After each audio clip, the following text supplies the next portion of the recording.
Tengan unos muy buenos días para todas las personas que estén presentes y viendo este video.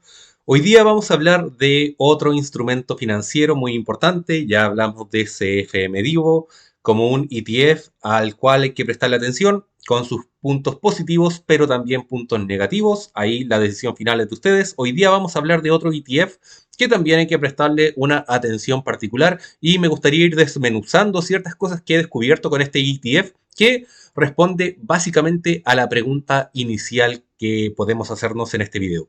¿Se puede realizar una inversión en Chile que impacte directamente en el S&P 500? O sea, ¿podemos desde Chile invertir en Estados Unidos de una manera sencilla, fácil y rápida? La respuesta es sí, se puede. ¿De qué manera? Tenemos un ETF que lo presento acá, un ETF singular SP500, que tiene la particularidad de, tal como habíamos mencionado antes en el contexto de los ETF, de que se puede comerciar y se puede comprar o vender a través de la Bolsa de Santiago. Eso quiere decir que desde cualquier banco, desde cualquier corredora, desde cualquier broker, se puede realizar una compra de este instrumento que actualmente, como podemos observar en pantalla, cotiza a 1.573 pesos por acción. Particularidades de esto, yo tengo unas cuantas acciones en este ETF, son bajísimas, he de decir inmediatamente. Lo compré principalmente para ver cómo se desarrollaba a lo largo de un periodo de tiempo. ¿Qué me fui dando cuenta con esto? Tenemos algo que de por sí me llamó mucho la atención y es que el ETF del SP500 es un ETF que está presente en Chile, pero que a la vez compra particiones de otro ETF que se encuentra alojado ya en Estados Unidos y ese ETF compra directamente en las 500 principales empresas de Estados Unidos. O sea que aquí tenemos como una especie de intermediario que vendría a ser el ETF que vamos a intentar investigar en la sección de información del ETF SP500. Podemos ver rápidamente que tenemos posicionamiento total y absoluto en renta variable. Podemos ver además que nuestro ETF chileno que invierte en Estados Unidos está dividido de una manera muy sencilla. Todas sus acciones se van a Vanguard S&P 500 ETF. Y una cantidad muy pequeña, muy acotada de acciones están presentes también en otro ETF de Estados Unidos que la verdad no me voy a detener mucho en él porque quiero analizar bien esta situación. Resulta que, como no es novedad para nadie, durante el año 2025 ocurrió un fenómeno particular que hizo que las acciones de Estados Unidos del S&P 500, si nos vamos a esta sección, se fueran a pique rápidamente durante sobre todo el mes de abril. Caída que se mantuvo durante una parte de marzo, pero que ya durante mayo empezó a mostrar signos de recuperación mucho más estables, hasta llegar a un punto de alcanzar en junio una estabilidad o incluso superar a el S&P 500 desde sus inicios. O sea que se podría decir que en este punto ya tendríamos una recuperación total por ahí por junio, mediados de junio, pero por sobre todo, y esta fue la parte que a mí me llamó la atención, cuando Trump impulsó los aranceles a casi todo el mundo, bajó mucho la bolsa. Yo resentí esa caída. Yo compré mis acciones alrededor de 1.400 pesos aproximadamente. La compré un poquitito antes del año 2025 y vi cómo esas acciones se cayeron. Como podemos ver en nuestro portafolio de ETF, acá en esta sección pasó exactamente lo mismo que pasó en el S&P 500. Las acciones cayeron. Cayeron hasta llegar al punto de 1.250 pesos el valor de acción. Algo que lamento mucho del pasado es que no tenía la liquidez, porque vi esta oportunidad, dije, a ver, es muy probable que esto no caiga más y que suba, pero lo que me faltó en ese momento para poner una cantidad de dinero importante aquí fue principalmente liquidez. No tenía dinero a mano en ese momento, más allá del dinero que uno puede tener de emergencia, que obviamente un dinero de emergencia es para temas de salud, así que eso no se toca, hay que tener orden financiero. Así que no tenía dinero para compra de acciones, podría haber comprado aquí, pero no lo hice. Resulta que yo compro a 1.450 o 1.400 pesos, que si lo observamos representados en este gráfico, se podría decir que el valor de la acción estaba en ese momento a 1.480. Yo compré un poco más barato, si no me equivoco, no me acuerdo exactamente a qué valor compré, tal vez puede que esté dando información errónea, pero no es lo central del video. Bajan las acciones, ¿ok? Yo observo cómo van bajando en el ETF del S&P, pero en la versión chilena, por así decirlo, que a la vez invierte en Vanguard. ¿Qué va pasando? Que llega un momento en el que, si nos vamos nuevamente al S&P 500, por ahí por el 3 de julio, aparece la noticia en pantalla en un montón de lugares. S&P 500 vuelve a marcar un récord histórico. ¿Qué me pasó a mí?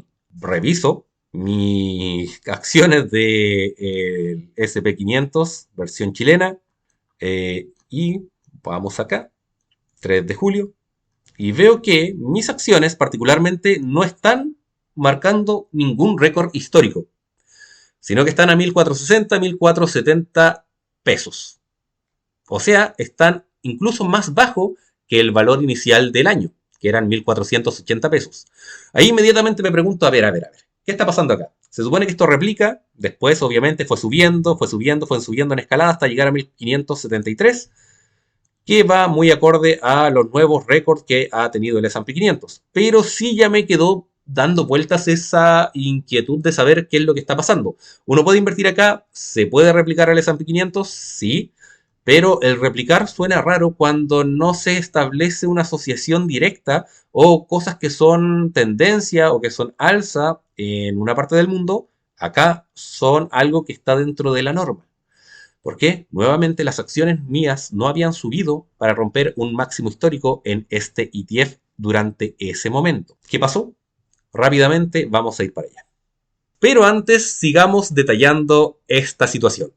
Resulta que el ETF S&P 500 de la Bolsa de Santiago es un ETF pasivo. ¿A qué me refiero con esto? Ya habíamos analizado previamente que un ETF activo es cuando alguien intenta comprar acciones, vender acciones, tener una canasta que va modificando constantemente. Por ejemplo, CFM Vivo es un ETF activo porque mueve, se podría decir, constantemente los flujos de capital para encontrar empresas que realicen una acción concreta. CFM Vivo quiere dividendos. En el caso del S&P 500, lo único que queremos aquí es replicar un índice que de por sí solo ya existe. Y por eso es que se invierte en un ETF en Estados Unidos que hace este mismo trabajo, que es simplemente replicar. En este sentido, tenemos una gestión pasiva.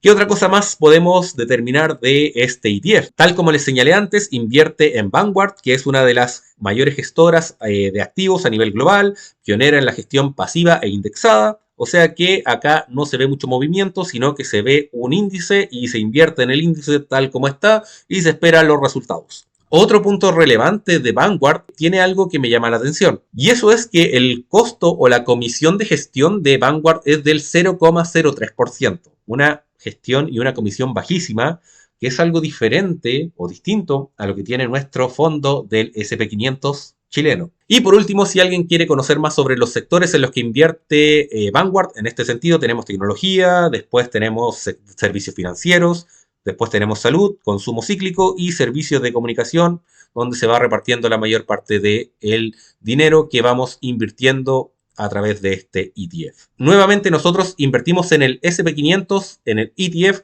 que está en la Bolsa de Santiago, que es diferente a Vanguard, pero a la vez este ETF chileno que busca replicar el S&P 500 invierte en Vanguard, que hace exactamente lo que les comenté. Ya si nos apoyamos en otras páginas, podemos observar también que tenemos una diferencia entre el Singular ETF S&P 500 y el de Vanguard, y es que acá ya la remuneración que observamos, que podríamos tachar como comisión de servicio, es de 0,4%, y que hasta este punto todavía se me confunden estos indicadores, pero los gastos operacionales máximos son de 0,5%. No sé si aquí tenemos que entrar a sumar o no, pero si es por sumar, la comisión de este ETF sería del 0,9%. Ahí igual tenemos una diferencia bastante grande en realidad. Por otro lado, y un beneficio que tenemos acá es que si invirtiéramos directamente en Vanguard desde Chile, probablemente tendríamos que pasar por un proceso tributario mucho más engorroso porque estaríamos invirtiendo directamente en el extranjero, lo que también tendría costos asociados en impuestos en el lugar en el que estemos invirtiendo y también tendríamos que informar de esta ganancia y por ende pasar por otro proceso de impuestos. Es de decir que este no es mi fuerte, pero entendiendo cómo funcionan los impuestos, se podría suponer o hipotetizar que tendríamos que pasar por una doble tributación, muy probablemente. Cosa que con SP500 no ocurriría porque estamos invirtiendo en un instrumento que de por sí se encuentra alojado dentro de la Bolsa de Santiago y por ende es un movimiento que se realiza en nuestro país. Es por eso que todo esto presenta ventajas y desventajas. Pero vamos al caso del problema. Yo había señalado que el S&P 500 en enero reflejó 5.868 puntos en su índice bursátil. Sin embargo, cuando yo compré o en enero de 2025, el S&P 500 de Chile tenía un costo de 1.480 pesos. Después, el 3 de julio, se podría decir que el S&P rompió récords, pero nuestro ETF de confianza, versión chilena, no rompió ningún récord en ese momento puntual. ¿Qué fue lo que pasó entonces? Y acá se prenden un par de luces de algo que considero que es lo más relevante de este video, que intento hacerlo rápido, así que espero que no se me quede ningún dato importante atrás. Todos sabemos que invertir en Estados Unidos significa que en algún momento tenemos que hacer que el valor, los pesos chilenos que estamos utilizando en nuestro ETF en la Bolsa de Santiago, lo traslademos a Vanguard, que eso es ya lo que hace el ETF propiamente tal, lo traslada a Vanguard y en algún momento de ese proceso nosotros entramos en un flujo de cambio de divisas. Dígase, si invertimos 10.000 pesos y el valor del dólar, voy a poner un ejemplo burdo para que se entienda, está a 900 pesos, nosotros estaríamos comprando alrededor de 11 acciones, probablemente, o un aproximado a eso. Sin embargo, si compramos en un momento en el que, por ejemplo, el dólar aumente de valor acá en nuestro país y ya no cueste 900 pesos, sino que ahora cueste 1.000 pesos, esos mismos 10.000 pesos que nosotros invertimos en el ETF de la Bolsa de Santiago, al momento de ser realmente invertidos propiamente tal, no estaríamos invirtiendo 11 dólares, sino que estaríamos invirtiendo 10 dólares. ¿Por qué les digo todo esto? Porque acá tenemos un factor clave importante. No es el único, obviamente, pero es un factor que a mí principalmente me llamó mucho la atención. Resulta que nosotros de forma indirecta, al momento de invertir en este ETF, lo que estamos haciendo indirectamente es invertir en dólares. Entonces, si nos vamos a la sección del valor del dólar en Chile, si en enero el valor del dólar estaba en 999 pesos, llegando después a los 1.000 pesos, pero en el, por ejemplo, 3 de julio estaba a 927 pesos, eso significa que, aunque en Estados Unidos el fondo del S&P 500 haya rompido un récord, como el valor del dólar había reducido su valor propiamente tal acá en Chile, toda nuestra inversión en ETF bajó también de precio. Entonces, si yo invertí 10 dólares a un costo de 1.000 pesos por cada valor de dólar y lo puse en este ETF, y resulta que después nos enteramos que en Estados Unidos rompieron un récord porque aumentó la cantidad de dólares invertidos en el índice, pero el valor del dólar acá en nuestro país bajó. No importa lo mucho o poco que haya aumentado la distribución o la cantidad de dólares, si en nuestro país el mismo dólar o el valor del dólar había reducido o se había depreciado respecto al valor del peso chileno. Por eso es que ocurrió este fenómeno, o es una de las explicaciones que puedo yo intentar atribuir. Sé que no es la única y existen muchas más que pueden estar ahí dando vueltas, pero considero que es algo para darle una mirada. Se puede decir que no es lo único, pero la depreciación o la apreciación que puede tener nuestro país respecto al valor del dólar influye directamente en ver si es que rompemos récords con este ETF o no lo hacemos. Porque ya posteriormente, como pueden ver acá, sí fue aumentando el valor de nuestro ETF, pero no fue necesariamente por el aumento del valor del dólar, o tal vez sí, pueden haber influido ambas cosas. Después, desde julio en adelante, se puede decir que actualmente tenemos como valor del dólar 961 pesos. Eso quiere decir que hubo un aumento, pero que todavía está bajo del umbral inicial del 2 de enero, del 3 de enero. ¿Qué quiero decir con todo esto? Imaginemos que un día a Estados Unidos se le ocurre, o a Trump se le ocurre, imprimir billetes como loco. No quiere la economía decaiga, quiere que todo se mantenga funcionando, que la gente compre a montones, porque eso ayuda muchas veces también a ciertos gobiernos, si es que lo hacen con cuidado. Pero resulta que con el aumento de capital extra, o sea, se aumentó la cantidad de dinero en circulación, hace que nuestro peso, nuestro valor del peso chileno, como nuestros billetes, siguen en una misma estabilidad, mientras que los otros están aumentando su capital, cueste menos comprar ese mismo dólar porque nuestro dinero no ha tenido una fluctuación, mientras que el dinero del vecino sí ha tenido una fluctuación y ha aumentado como loco. Esto lo podemos ver en países como Argentina, en Brasil también en su momento, en Venezuela para qué hablar y así otros países donde imprimir dinero hace que el valor de ese mismo dinero decaiga constantemente. Lo mismo podemos señalar nosotros cuando ocurrieron los retiros. ¿Qué pasó con los retiros de AFP? De un momento para otro, el dinero que estaba destinado a las pensiones lo ocupamos con justa razón en ciertos periodos puntuales donde necesitábamos ese dinero, pero lo que provocó también como efecto rebote es que como había más dinero en circulación, las cosas subieron de valor porque todos tenían dinero para comprar y el costo asociado a los productos empezó a subir también para amortiguar ese exceso de demanda que estaba ocurriendo. Mismo caso acá. Si en algún momento, por ejemplo, llegara a ser que el cobre estalle en valor, puede tal vez que nuestros competidores de cobre de repente haya un problema, se cierre un centro de minería y eso hace que nuestro cobre aumente más el valor. ¿Qué pasa con eso? Probablemente nuestro valor del peso chileno se va a apreciar por sobre el valor global y eso va a provocar que el dólar baje de valor. ¿Qué pasa si el dólar baja de valor? Si nosotros estamos invirtiendo en nuestro ETF de confianza, en este ETF que replica a la bolsa de Estados Unidos, lo más probable es que estas cifras no reflejen exactamente la realidad del S&P 500, si es que no vayan a bajar tal vez. ¿Por qué? Porque ya no sería atractivo realizar una inversión directamente en un ETF cuando alguien compró 10 acciones a 10.000 pesos porque el valor del dólar estaba a 1.000 pesos por acción, a que el valor del dólar baje a 600 pesos y resulta que ahora seguimos con esas mismas cantidades porque seguimos con 10 acciones compradas, pero que ahora cuestan 600 pesos más lo que vaya a subir o a bajar el S&P 500. Aquí tenemos un juego cambiario muy importante.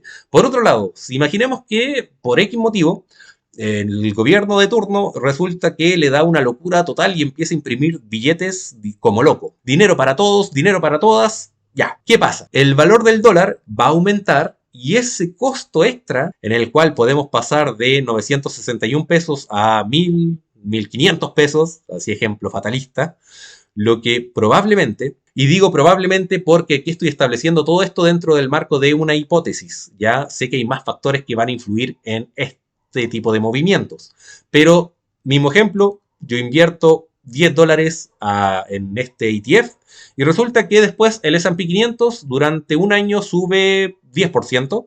Ahí podríamos tener de ganancia nosotros si este ETF logra replicar exactamente igual al S&P 500, en lugar de 10.000 pesos, 11.000 pesos. Pero si el valor del dólar cuesta ahora 1.500 pesos en lugar de los 960 o de los 1.000 pesos que costaba antes, lo más probable es que este ETF también va a subir una proporción similar al aumento del dólar en Chile, porque se va a sobreentender que nosotros lo que estamos comprando acá de una manera indirecta son dólares. Y yo personalmente considero que tal como Banco Itaú, hicimos un video respecto a esto, Banco Itaú es un banco en el que uno puede comprar de manera virtual dólares. Acá también tenemos una vía de, entre comillas, protegernos con un cambio de divisas a través de un ETF. Y no sé si se logra entender realmente lo que estoy diciendo con esto, pero es importante tal vez darle un análisis a por qué, a los beneficios o desventajas que puede tener realizar una inversión en este ETF. Cada uno tiene que ir viendo si es que quiere comprar indirectamente dólares en el sentido de que tú vas a estar invirtiendo en empresas en Estados Unidos y ante distintos efectos que puedan haber a nivel nacional o internacional, esto también vaya marcando o una suerte de refugio o una suerte de tal vez, si es que nuestro país lo hace bien, y eso es lo paradójico, si nuestro país lo hace bien, de desventaja económica. Si nuestro país lo hace bien y el dólar baja, esto va a ser un instrumento que te podría jugar en contra, pero a la vez un instrumento que de todas maneras te va a tener respaldado con otra divisa en caso de alguna situación problemática. Mientras que si nuestro país lo hace mal, y ojo que aquí hablo en teoría, esto debería subir y amortiguar es el valor de lo mal que puede estar administrado financieramente un país. ¿Qué es lo que va a pasar? ¿Es conveniente? ¿No es conveniente comprar acciones de este ETF? Eso ya queda a criterio personal de cada una y de cada uno de ustedes.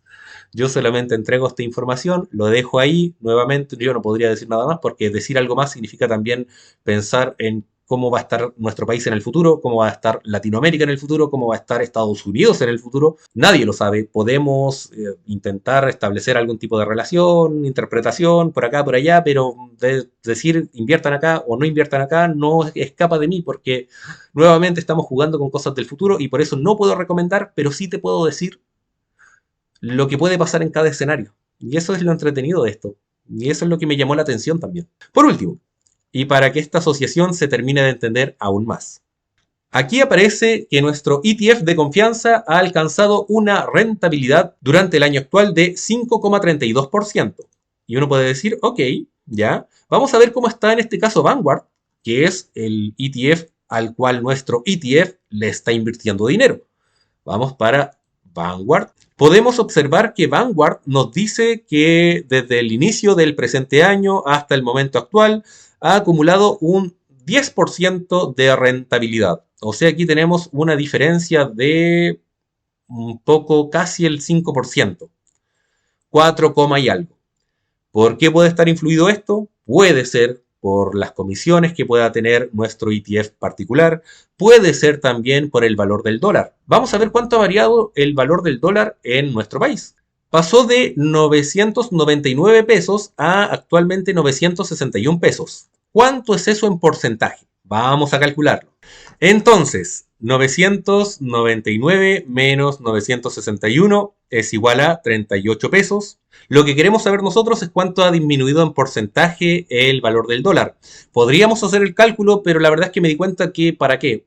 Podemos fácilmente observar que si el valor del dólar estaba a 999 y ahora está a 961, estamos aplicando una lógica de 1000 pesos aprox, tenemos una disminución del valor del dólar de 3.8 pesos. 3.8 y si tenemos 10,07 que lo vamos a dejar en 10 menos 3.8 pesos es igual a 6.2 pesos. Podría tal vez explicar por qué nuestra rentabilidad de nuestro ETF chileno está tan baja, pero todavía habría que incorporar otros factores que terminen de explicar por qué esto está en 5,32 cuando Vanguard está en 10% de rentabilidad. Y ahí ya tal vez si agregamos el 0,9% de gastos operacionales y de comisión tendríamos 5.3%, que es lo que refleja la rentabilidad actual de nuestro ETF de confianza. ¿Qué les quiero decir con esto? Nuevamente, me gusta ver es como los números van, entre comillas, calzando, porque refleja lo que yo les quería comentar. Resulta que invertir en este ETF es invertir indirectamente en cómo el comportamiento del dólar vaya variando en nuestro propio país, que a la vez es más lúdico que solamente comprar dólares, pero ya la decisión es de ustedes. Ahora sí, vamos a finalizar con la siguiente conclusión. ¿Por qué puede haber discrepancias frente al S&P 500 real? Primero, riesgo cambiario. El ETF está expresado en pesos chilenos, por lo que si el peso se aprecia frente al dólar, una parte del retorno puede disminuir al convertirlo a CLP. Y viceversa, si el peso se deprecia, esto genera diferencias con el rendimiento del índice en dólares, lo que les acabo de comentar y de explicar con un par de ejemplos. Tipo de cambio USD-CLP. El S&P 500 está denominado en dólares estadounidenses. El ETF chileno está en pesos chilenos, por lo que su valor no depende de la variación del índice, sino también de cómo se mueve el dólar en Chile. Ejemplo simplificado, si el S&P 500 sube 20%, pero el dólar sube 10% frente al peso, el ETF en CLP podría mostrar un rendimiento cercano a 20% más el 10% extra del nuevo aumento del dólar, dando un total de 30%. Obviamente esto jamás va a ser igual. No puedo asegurarlo, tampoco refutarlo, yo lo estoy planteando aquí como hipótesis. Están dando los números, pero yo lo estoy planteando como hipótesis porque no soy economista y no podría afirmar o negar nada de lo que estamos comentando acá. Yo dejo esto como una teoría. Te estoy teorizando con los datos que veo y que están cuadrando. Si el dólar cae, puede pasar lo contrario. El ETF gana menos que el índice original. Otra razón que podría influir son los costos operativos, que ya lo mencionamos brevemente y que también nos cuadraron, comillas, cuadraron con el ejemplo que pusimos en esta situación. Dividendos y su reinversión, si nuestro ETF llegara a entregar dividendos, también podría haber una variación ahí respecto a el valor que puede o no tener acumulado, y entrar en esta parte ya podría ser un poco más complicado matemáticamente hablando. Y por último, los costos internos que habíamos mencionado antes, que aquí por algún motivo me lo señaló como cosas separadas. Me imagino que porque debe haber un costo operativo en el hecho de comprar en Vanguard desde nuestro ETF y otro costo asociado a la administración propia de las personas que dirigen el ETF. Podrían ser dos cosas diferentes, pero que se van juntando y que podrían establecer por qué puede que haya un aumento o una disminución del valor de nuestro ETF frente al S&P 500 o en este caso frente a Vanguard, que es la herramienta de inversión del ETF para invertir en Estados Unidos. Espero que este video haya quedado claro. Siento que aquí me apoyé muy poquito de cosas concretas. No sé qué tan claro quedó esta explicación, la verdad. Aquí es la primera vez que siento que no expliqué con peras y manzanas cómo funciona esto. Espero que la idea principal se haya entendido. Y si tienen alguna duda o ideas para próximos videos también, coméntenmelas en la caja de comentarios. Creo que he dicho gran parte de las cosas que he ido aprendiendo y que considero interesantes para expresar.